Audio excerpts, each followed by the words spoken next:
Hey, thanks for checking out my video. This is a workout designed specifically for Ultimate Frisbee players. So I've included a lot of explosive strength workouts.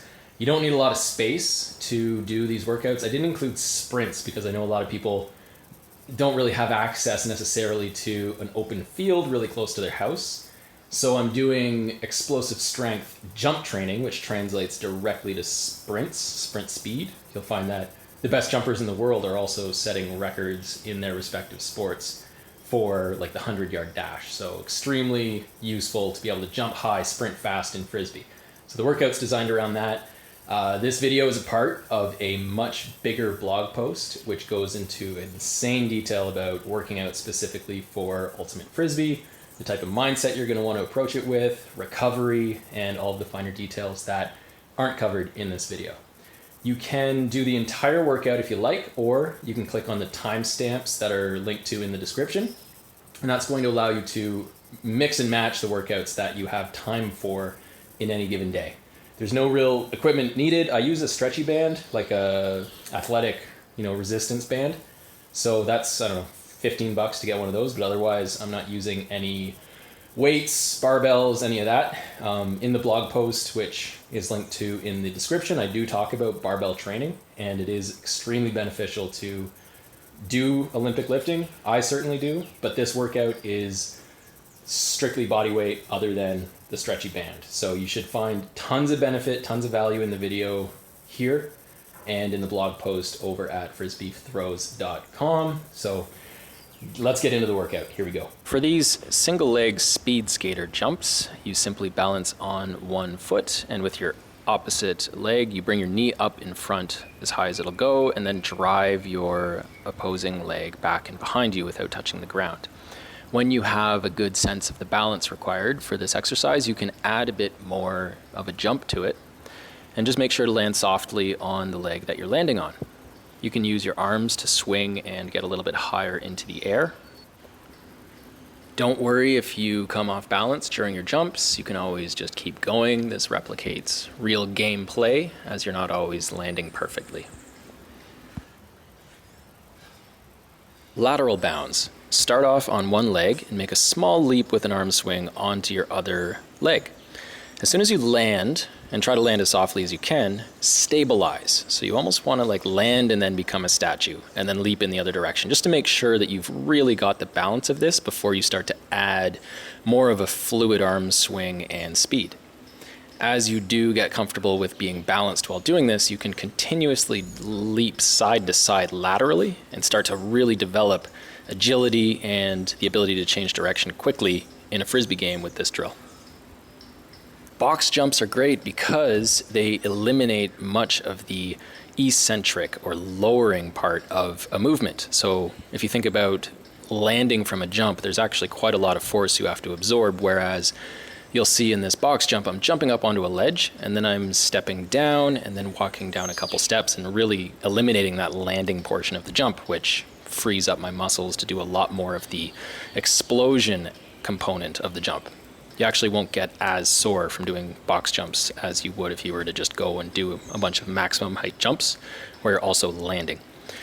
Choose something that's a comfortable height. You don't want to really be risky when you're doing this because you can still jump over the height and come down and land on it. You'll see that I'm pretty comfortable in jumping this height, but choose something that is very doable for you and then work your way up. For these single leg step up jumps, find something that brings your leg to about a 90-degree angle or a bit under, and use an arm swing and an aggressive shove down on the leg that you're jumping from in order to get as high as you can. And on your way down, you want to absorb as much force as softly as possible so that you don't cause unnecessary wear on your knees and ankles. In these broad jumps, I'm swinging my arms and exploding with my legs and driving my hips forward to try to cover as much ground as possible. I take a small jump to start just to get into the swing of it, and then I really try to launch as far as I can each time. Skipping is a great way to develop explosive strength in both legs evenly. It's really good to do single leg exercises for that reason. The instability is actually great for developing ankle strength as well. And just remember to land softly. I like to do this in bare feet just because it forces that to happen. High catches from a kneeling position prepare you for the uncertainty of ultimate. Sometimes you have to actually get up from the ground and make a play on the disc. And you're also working on knowing exactly where the apex of your jump is so that you can actually start your jump at the exact right moment to reach the disc at the point at which you can catch it at its highest. Banded lateral twists are a great exercise for developing stability throughout your core, strengthening those little oblique muscles on either side of your abdomen and interwoven throughout your ribs, and then also preparing your body for the torque forces necessary in throwing the Frisbee super far. If you don't have a band, you can find something heavy and just kind of swing it back and forth. I'm using a rock here, but you can find like a jug of water or a medicine ball, whatever you have your hands on to create that torque. This banded star drill is actually a really good all-around exercise for strengthening your shoulders and the muscles in your upper back. It prevents the long-term harm that often results from spending the rest of our day with our shoulders hunched forward, and begins to balance our upper body out by creating that strength in our back. A hard style plank is like a regular plank, only you're tensing your entire body so hard that you're almost imagining someone's about to kick you. They say that you should only be able to do this for about 10 seconds if you're tensing hard enough. Here I'm raising my hips up off the ground and then lifting one of my legs and kind of playing around with it out to the side while trying to keep my hips as elevated as possible. Now this is a lot harder than it looks, and it generates incredible core strength when done over the long term. As always, make sure to switch legs. I like to do about 10 of these repetitions per side, and you can mix it up. You can do circles, you can draw different shapes in the air. The point is just to create that instability while having your hips elevated. When doing medicine ball twists, you can make it easier on yourself by just using a volleyball like I have here. And I'm also doing it from a V-sit, so my legs are actually off the ground. There I've dropped the volleyball and I'm just touching my fists to the ground, which makes it a bit harder because I have to reach farther down to make contact. And if I had something heavy like an actual medicine ball, I can make things harder for myself that way as well. Single leg deadlifts are extremely underrated in my opinion, just because they pack so much value in for the investment of time, right? You don't need any equipment to do it. Here I'm just doing it with body weight. I'm strengthening my hamstrings while having to struggle to stay balanced. You can do it weighted. Here I've got, I'd say, a 20-pound weight, and that makes things a little more difficult, still requiring a ton of balance, which is going to strengthen my ankles and prevent rolls, sprains, and other types of injuries that happen when your ankles are too weak. Pistol squats are actually a great way to measure your dorsiflexion, which is your ability to get your knee to move forward over your toes while staying balanced and strong through the entire squat. It's actually easier to do a pistol squat when you have a counterweight out front like I have here, and I like to do about 5 per side. I find that to be pretty challenging, but start at 1 and work your way up if you've never done pistol squats before.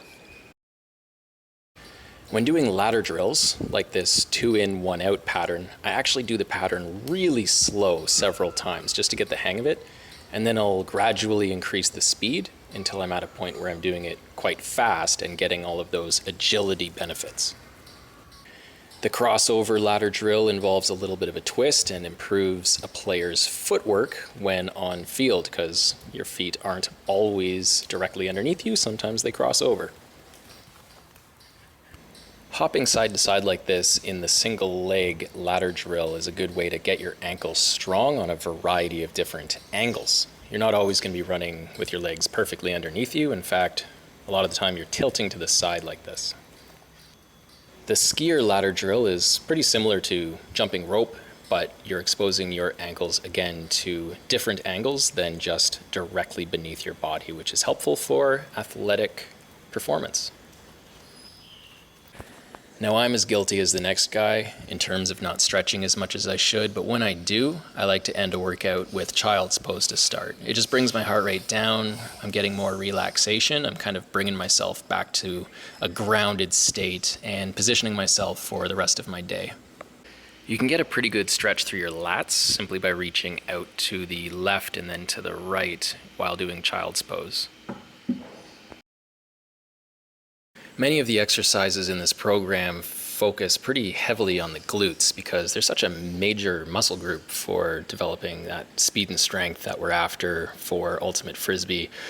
So doing a pigeon pose is really going to help make sure that our glutes don't get too tight, because tight glutes lead to lower back issues and postural problems that I've certainly run into. So I like to spend a good amount of time in pigeon pose after working out. Really just trying to move the stretch around the body. Here we're getting our abs stretched out and our obliques by adding a twist to this cobra pose.